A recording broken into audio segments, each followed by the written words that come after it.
आपल्या देशाच्या इतिहासात प्रथमच एका मुख्यमंत्र्याने आपल्या पक्षाची पूर्णपणे हारल्यानंतर तरी सुद्धा मला हार मान्य नाही, मीच मुख्यमंत्री आहे, अशा तऱ्हेचे बेछूट व बेलगाम वक्तव्य करणं हे त्यांच्या पक्षाला नाही तर त्यांना वैयक्तिक देखील अत्यंत चुकीच्या रीतीने ते वागलेलेच असं माझं स्पष्ट मत आहे.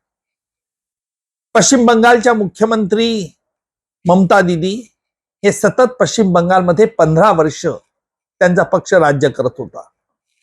त्यामुळे पक्षाचा पराभव झाल्यानंतर त्याचा फटका एवढा मानसिकतेवरती होऊ शकतो याची मला कल्पनाच नव्हती.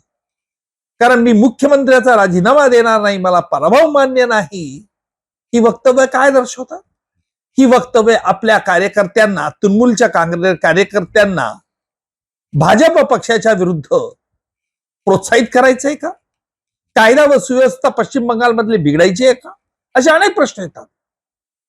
कारण ममता दीदी ह्या सुशिक्षित आहेत, त्यांना माहिती आहे निवडणुकीत पराभव झाल्यानंतर त्यांना पराभव मान्य नसेल तर कायदेशीर मार्ग आहे, पण त्याचा उपयोग न करता अशा तऱ्हेचं बेछूट वक्तव्य करून घटनेच्या विरोधी वागत आहात.